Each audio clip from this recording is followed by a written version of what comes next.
Olá, eu sou o José Eduardo Camargo, da revista Bares e Restaurantes, e eu estou de volta para mais um episódio do Café e a Conta, o podcast para quem quer mais produtividade no empreender, principalmente em bares e restaurantes. Hoje nós vamos falar de como a venda de chocolates e sobremesas podem alavancar o faturamento do seu negócio. Como os chocolates e sobremesas podem fazer com que o seu negócio tenha mais vendas. Para quem adora sobremesas, o chocolate é uma paixão gastronômica, mas para os empreendedores do setor de bares e restaurantes, ele representa também desafios e oportunidades. Você já pensou em transformar aquela simples sobremesa de chocolate em um prato principal para surpreender os seus clientes? Ou então, como um cardápio de doces pode elevar o status do seu negócio? E para falar sobre isso, eu converso aqui com o Fábio Sicília.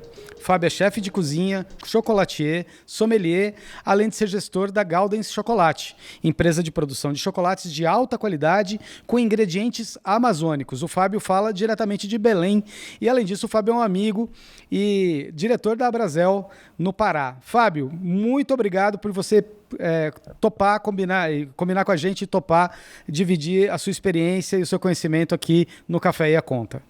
Maravilha, é um prazer estar aqui com vocês. Afinal de contas, sou brasileiro, fui o presidente fundador da Abrazel Pará. Sensacional. Fábio, direto ao ponto, as sobremesas são consideradas por muitos clientes como um prato secundário e nos estabelecimentos às vezes também, né? Pensando em uma valorização das sobremesas no cardápio, quais são as estratégias que você sugere para que esse doce, que os doces em geral, né, principalmente os de chocolate, assumam o papel principal num bar ou no restaurante? Porque o que acontece? As pessoas às vezes esquecem que o doce tem um peso tão grande que existem confeitarias, ou seja, estabelecimentos de alimentação exclusivamente voltados para o doce. E nós temos uma experiência aqui, um case, que em 1997 nós começamos uma revolução no mercado, porque Belém tinha uma tradição de você ter o sorvete de frutas regionais como sobremesa ou salada de fruta. E nós iniciamos um processo, nós fomos talvez uma das primeiras empresas brasileiras, se não a primeira, a trazer o brownie para o Brasil. Nós começamos a trabalhar comercialmente o brownie em 1996, na verdade. Em 97 a gente já fazia muito sucesso.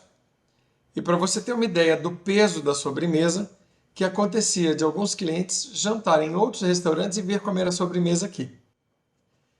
Então, aqui começa a nossa primeira relação com o chocolate, porque o brownie, nada mais é o primeiro, o tradicional, é feito com chocolate.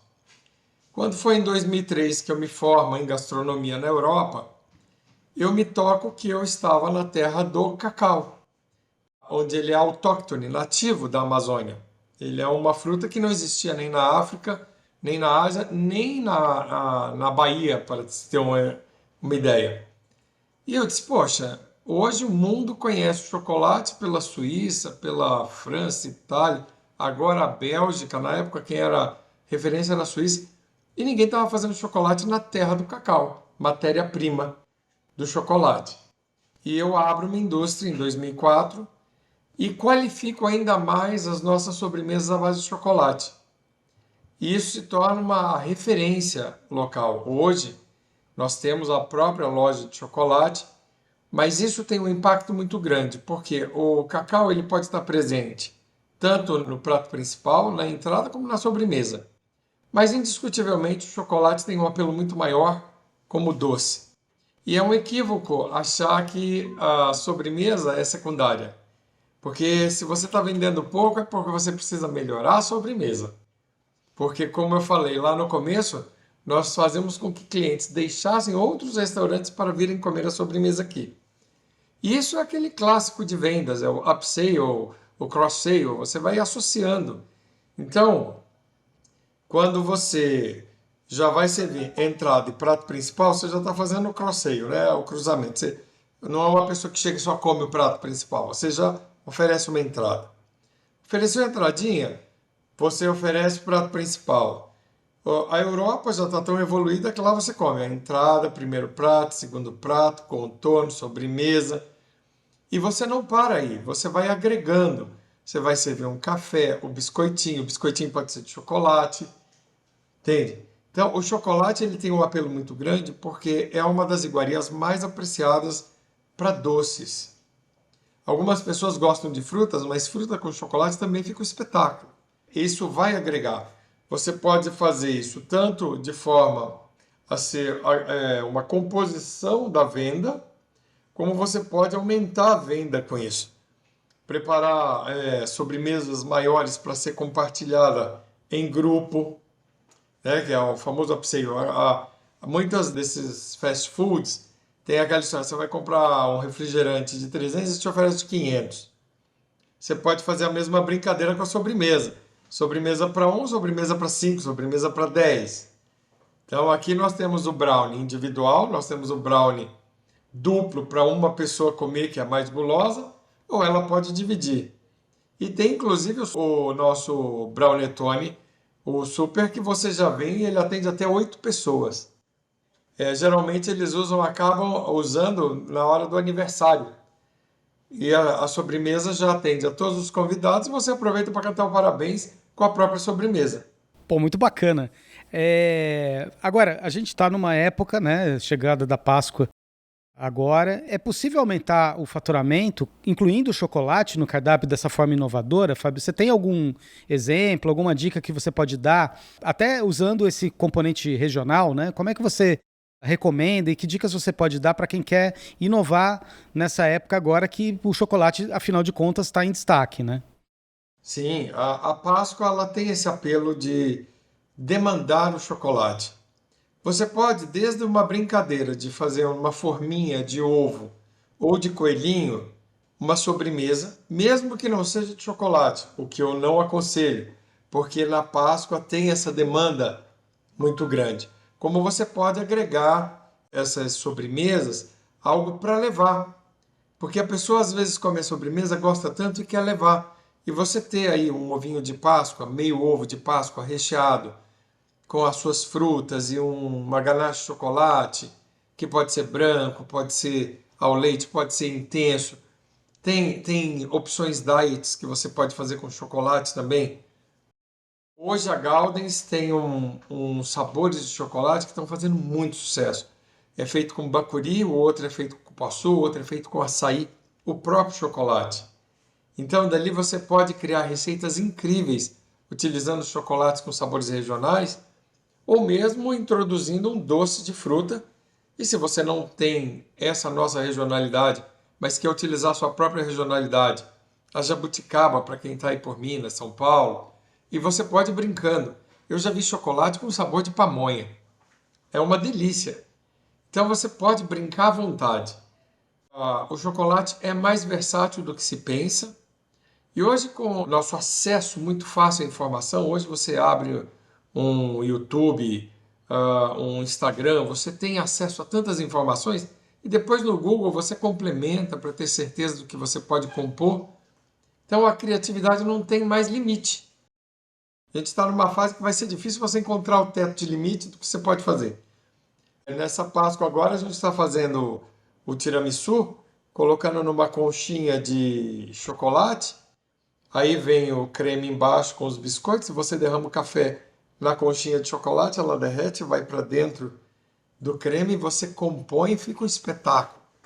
Então são ideias que você vai brincando, dá para fazer um meio ovinho, fazer ovos recheados, fazer o próprio bolinho em forma de ovo ou de coelhinho. Dá para brincar, hoje não tem mais limite. E a gente tem muita tecnologia agregada à cozinha. Se você usar um pouquinho de cozinha molecular, então você não para de criar. Ah, sensacional. Eu já fiquei com água na boca aqui com as dicas. Imagina, realmente dá para ter muita criatividade. Ô, Fábio, mas dando um passo atrás, essa criatividade, né? É lógico, você tem que ter alguma intimidade já com o chocolate. Tem gente que não tem essa intimidade, né? Vamos dizer assim, a opção ideal, lógico, né? É você comprar os chocolates da Galdens Chocolates para usar no seu estabelecimento. Mas vamos dizer que você não tem acesso. Tem alguma dica, uma fórmula para identificar os bons chocolates, os melhores chocolates para cada receita? Que dicas você pode dar para quem está iniciando e quer entrar nesse mundo do uso do chocolate nas sobremesas e no cardápio? A primeira coisa que você precisa identificar é o perfil do teu negócio. Assim como na aviação você tem a classe econômica, a executiva, a primeira classe, o private jet, que é o jatinho particular, que é o mais top do top, é o height, onde você tem o deslocamento a hora que você quer. Na gastronomia você tem ingredientes de má qualidade, que você faz aquele alimento basicão, econômico. A gente fala qualidade ruim quando você está com a referência de uma qualidade de chocolate premium como a nossa. Aí você tem aquela business, que é um chocolate que ele já é chocolate, mas não tem tanta qualidade. Você tem uma primeira classe, já é um chocolate de qualidade, mas ainda não tem a excelência, não está no estado da arte. E tem o private, que é aquele que está no estado da arte, que já hoje tem um movimento no Brasil chamado Bean to Bar, que é da amêndoa à barrinha de chocolate, onde você tem verdadeiros chocolatiers que têm compromisso com essa excelência de qualidade. Tá? Então, como é que eu vou identificar? A primeira maneira, leia o rótulo de ingredientes. Isso não quer dizer que não possa existir um fornecedor que tenha uma deficiência ética e que possa esconder alguma coisa. Mas você vai identificar no próprio paladar. Então, primeiro, verifique se o teu chocolate é feito com cacau e se ele for ao leite, se usa leite. Porque nós já chegamos num nível de degradação de qualidade que tem muito rótulo por aí que recebe o título de chocolate, porque a legislação brasileira é muito precária. Ela permite que você chame de chocolate qualquer produto que tenha 25% de chocolate. Era pior, antes era 14%. Então, tem muita gente que coloca lá qualquer coisinha de chocolate de péssima qualidade. Depois ele faz o seguinte: ele vai agregar soro de leite, gordura vegetal, tudo para ir complementando, fazendo volume muito açúcar e aromas artificiais. Então isso a gente está eu acho que aquém da classe econômica. Então esses são produtos que você já não vai ter um efeito de qualidade. Depois você vai ter aí lá na business uma empresa que já utiliza um chocolate que tenha um sabor maior, o suficiente lá, 25% de chocolate, de cacau, coloca um leite, mas ainda usa uma gordura vegetal, usa muito açúcar, porque a gordura mais nobre é a manteiga do cacau. Quando você vai para uma primeira classe, você já tem produtos que são totalmente feitos com a manteiga do cacau, com o cacau fino, que é aquele cacau que foi fermentado, que os aromas não vêm de aromatizantes, mas sim naturais do cacau. E aí você começa a ter excelência. E quando você chega no estado da arte, onde a perfeição na torra, a perfeição na colheita, vai te dar aquele chocolate ultra premium. Mas isso é uma experiência que a pessoa tem que se permitir, porque ela é sensorial, ela é visual, ela é olfativa, ela é gustativa. Se você é aquela pessoa que enfia na boca, mastiga e engole e não presta atenção no que está fazendo, você passa batido em qualquer chocolate. Mas se você é aquela pessoa que aprecia, então eu já sugiro que você saia desse chocolate convencional e vá para uma linha mais premium. Então, se você tem um restaurante sofisticado, você pode até utilizar, hoje se fala muito chocolate europeu, só que o Brasil já produz chocolates de excelente qualidade. E nós estamos na terra da matéria-prima, e isso vai te dar alguns produtos em estado da arte, que nem o europeu consegue. E isso é fácil de perceber. Você compra o que você está acostumado, experimenta um desses 20 bars de alta qualidade, você vai ver a diferença. É explícita, não precisa entender de chocolate. Você percebe a qualidade. E o cérebro, ele se engana muito fácil com os aromas sintéticos, mas quando comparado com a verdadeira qualidade, você nota logo. Um chocolate de boa qualidade tem persistência, você come, parece um grande vinho. Ele não vai embora, o sabor permanece, porque os ingredientes são reais. Uma torra bem feita. E aí, se você come aquele chocolate que sente o gosto e desaparece, você já começa a declinar de qualidade. Então, a compra do chocolate tem que estar muito associada também ao nível do teu restaurante.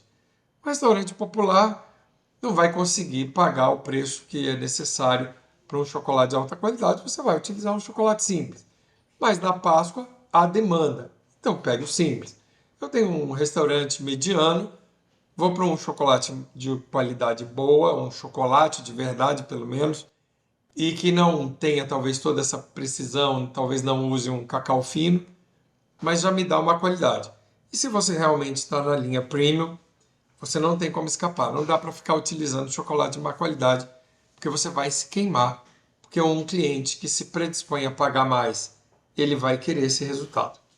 Fábio, eu queria saber, só mudando um pouquinho de assunto, você teve uma trajetória diferente, né? Porque você era um empreendedor do setor de bares e restaurantes e se aventurou com muito sucesso como chocolatier. Como é que foi essa passagem para você, né? Quais são as principais dores hoje desse setor? E também eu queria aproveitar para fazer um paralelo, né? A gente tem um movimento no Brasil hoje, por exemplo, dos produtores de azeite, né? E que aos poucos o Brasil vai sendo reconhecido. Você consegue fazer um paralelo com isso? Você acha que o chocolate, a gente pode chegar num estado da arte que nos traga, por exemplo, um destaque mundial no chocolate, já que, como você disse, né, o cacau nativo da Amazônia, você está aí onde o cacau já existia antes mesmo de chegar a outras regiões do globo. Você acha que o Brasil pode ter destaque no futuro nessa área e ser reconhecido mundialmente como um produtor de chocolate de excelência? Que a gente já chegou no estado da arte, eu não tenho dúvida. A questão é que o reconhecimento depende de você estar no palco. Existe uma historinha muito interessante, porque o Brasil ainda não tem toda essa visibilidade, porque é muito difícil você se colocar no palco quando o palco pertence a outros países que têm conflitos de interesse com o Brasil. Então, eu vou te dar um exemplo. Até interno, como é que aqui no Pará a gente consegue ter visibilidade se o palco é Rio e São Paulo? Como é que o Brasil vai ter visibilidade se o palco é Nova York, Londres, Milão, Tóquio e Paris? Então, a questão é, nós já temos a qualidade, nós já temos excelência, mas nós não temos visibilidade. E aí é um conflito já que está na tua área. Como fazer essa informação chegar a quem não quer que seja escutado? Mas, paralelamente ao azeite, eu acredito que o Brasil, eu conheço poucos plantios, eu estou experimentando azeites excepcionais. Fiquei impressionadíssimo com azeites que eu já provei aqui, produzido no Brasil. Então, em termos de capacidade produtiva e de excelência, o Brasil não está fazendo feio. Já provei pelo menos 3 azeites impressionantes. Acho que a gente tem um potencial gigante em todas as áreas. E hoje o próprio vinho brasileiro já está impressionando. Nós não tínhamos expertise em vinho tinto, mas só que eu acho um grande equívoco a gente querer fazer o que já tem monopólio. Você vai estar no mar de sangue. Chocolate com cupuaçu, com bacuri, com farinha de tapioca, com cupuaçu, com todas essas variedades e com cacau de origem e original, isso não tem competitividade. O que não está tendo é a visibilidade que mereceria, porque também não tem interesse que a gente avance no mercado, porque existe uma questão econômica. E eu acho que é a mesma situação do azeite. Mas acho que a gente tem muito mais potencial com os nossos próprios ingredientes, muita coisa pouco explorada. Baru, que é uma amêndoa fenomenal. A nossa própria castanha do Pará, né, que agora é castanha do Brasil. Nós temos o umbu, nós temos tantas frutas locais que estão pouco exploradas, eu já citei as nossas aqui, mas aí para o sul, o próprio pinhão lá de Santa Catarina, Paraná, quanto ele não pode ser explorado? Semente de jabuticaba, que faz um marrom glacê incrível, que não pode ser chamado de marrom glacê, porque precisa ser feito com a receita original. Então, a gente às vezes fica muito focado em copiar um modelo pré-existente quando a gente tem algo que pode ser feito completamente novo do zero e que não tem competitividade. Acho que esse desafio da comunicação ele é muito importante, né? A gente tem um exemplo mundial que é o que a Colômbia fez com o café, né? E a Colômbia fez isso com muito sucesso. E assim, você vai dizer que o café colombiano é melhor que o do Brasil? Não, não é. Mas é excelente tão quanto o brasileiro. Só que hoje no exterior o café colombiano é muito mais reconhecido porque você teve um trabalho de base todo feito pelo país de promover isso. Não é à toa, por exemplo, você via Roland Garros, né, o torneio de tênis, estava lá o Café da Colômbia como patrocinador principal. Quer dizer, tem que ter investimento, né? A gente tem para chegar do ponto A para o ponto B, a gente tem que ter investimento. Mas isso foge um pouquinho aqui do nosso métier, Não, né? mas você tocou num ponto importante, porque o café brasileiro não pertence a brasileiro. Nós somos o maior produtor do mundo de café. Os nossos cafés de excelência se diluem pelo grande volume de café produzido e toda a produção está na mão de três, quatro multinacionais que fazem esse café chegar de volta para a gente, como alemão, como holandês, italiano. Então, a Colômbia não. A Colômbia se apropriou do café e disse: eu vendo café e eu sou o café. E fica mais fácil. Agora, como é que a gente vai pegar uma pequena capacidade, um pequeno produtor de café de excelência, como eu conheço vários, e fazer brilhar no meio de tanto volume, porque qualidade e quantidade são inversamente proporcionais.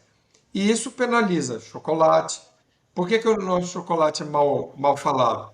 Porque tem uma multinacional que produz esse chocolate de quinta categoria, cheio de gordura hidrogenada, e dilui o brilho do Brasil. E ele ainda tem domínio sobre a comunicação. Se não fosse comunicações alternativas como a sua, talvez a gente nem soubesse da existência de uma Gauden. Não, mas a gente chega lá, a gente vai chegar lá. Agora, eu queria, assim, é engraçado, quando o papo é bom, o tempo corre e a gente vai ficando pressionado pelo tempo, né? O tempo é um negócio realmente muito complicado pra gente. Mas eu queria que eu queria terminar esse podcast, você resgatando a pergunta que eu estava fazendo lá, um pouquinho da sua trajetória, Fábio, contar como é que foi essa passagem, né? De dono de bar e restaurante para chocolatier, como é que uma coisa está ligada à outra e queria que você terminasse também dando uma dica assim para quem está nesse mundo que você conhece tão bem, né? Você tem um vasto conhecimento nesse mundo de gestão de bares e restaurantes. Como é que você sente esse momento do chocolate nos estabelecimentos e que dicas você pode dar para as pessoas ficarem atentas principalmente a tendências, né? Acho que esse podcast aqui ele tem muito de tendência. E antes de você falar, só queria uma coisa, senão eu vou esquecer. A gente falou de azeite, a gente falou de vinho. Queria convidar os ouvintes do podcast a buscarem os nossos episódios passados. A gente teve um episódio sobre o azeite com o Ricardo Castanho, que é um especialista. Falou muito sobre azeite brasileiro. Acabamos de gravar um podcast aqui com o Diego Bertolini, que você deve conhecer, falando sobre vinhos, falando também sobre o vinho brasileiro. Então, vocês podem procurar, o ouvinte aí pode procurar os nossos podcasts anteriores, que vai ter também esses assuntos mais destrinchados, né?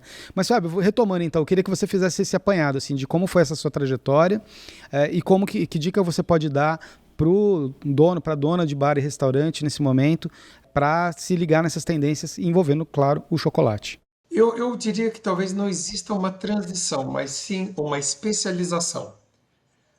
Porque quando você está envolvido com a gastronomia, tudo que envolve alimento está na tua mão. E aí você precisa começar a se definir um estilo para você. Ou você vai ser fast food, ou você vai ser um self-service, ou você vai ser um à la carte. Então você já começa a modelar isso desde o teu restaurante. E o teu restaurante vai se especializar em algo. Tem restaurantes que são ultra especializados em porco, tem outro que é especializado em cozinha molecular, tem outros que são muito bons em doces, outros são muito bons em salgados. Aí uns são bons numa entrada, num ingrediente local. É a peixaria, é a churrascaria que é especializada em carne. Na verdade, eu me especializei em chocolate, vinhos e cozinha ítalo-amazônica. Que na verdade é um conceito até que minha irmã que trouxe. Porque eu trouxe a cozinha italiana, fiz muito sucesso no Pará com a cozinha italiana. E sempre achei estranho os tomates serem das Américas e a massa da China. E a Itália fazer tanto sucesso com ela. Eu disse, então, pera lá, por que eu não me apropriar de chocolate? Que estão dizendo que é suíço, belga, coisa do tipo, se o cacau está aqui.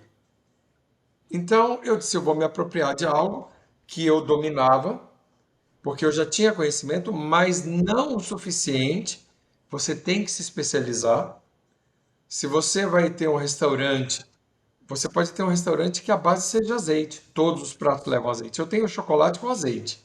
Eu faço chocolate quente que eu sirvo com azeite, que é um espetáculo. Tá? Depois quem quiser, vai lá, visita meu Instagram. Eu ensino a colocar o azeite no chocolate quente. Em vez de botar no pão, na torrada, vai no chocolate líquido. Uma delícia. Tá? Então, à medida que você vai adquirindo experiência com o tempo, você vai vendo aquilo que você faz melhor e aquilo que você tem que se especializar para sair desse mar de sangue. Então, um é especializado na buchada de bode, outro é no peixe. Eu sou no chocolate, em alguns pratos específicos que são referência. Nós temos sobremesas muito importantes e nisso destrinchou até chegar uma loja de chocolate. Eu tinha uma adega que destrinchou e virou uma loja de vinhos. Então você vai se especializando. Eu acredito, para quem está na gastronomia, então não existe uma transição, você tem uma especialização. Quando você faz uma transição é quando você muda de negócio. Agora eu vou partir do restaurante para uma borracharia. Aí sim, isso é uma transição e essa é traumática, porque muda tudo. Fábio, sensacional. Assim, Eu não sei se te respondi. não, respondeu, com certeza.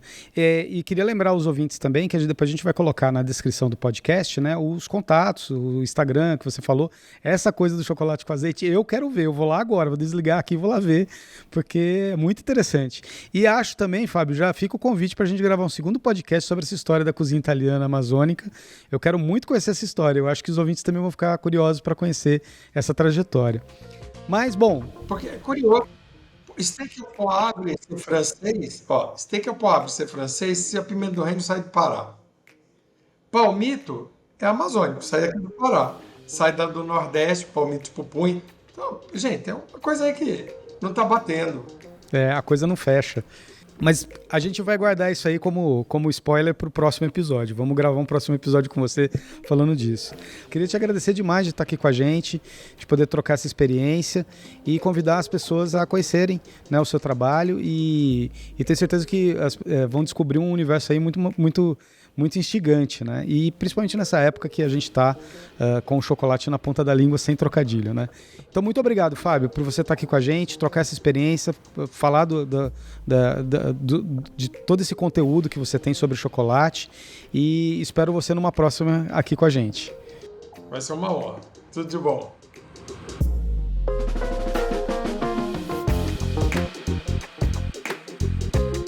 Muito bem, gente. Esse foi mais um episódio do Café e a Conta, o podcast para quem quer mais produtividade no empreender, principalmente nos bares e restaurantes. Lembrando que esse podcast é patrocinado pela Ambev. O Café e a Conta é realizado pela revista Bares e Restaurantes, tem edição e a montagem de Lucas Macedo. Eu sou José Eduardo Camargo, apresentador desse episódio aqui com vocês. Para saber mais sobre como simplificar o empreender e ter mais produtividade em seus negócios, acesse abrazel.com.br/revista. Um abraço e até a próxima!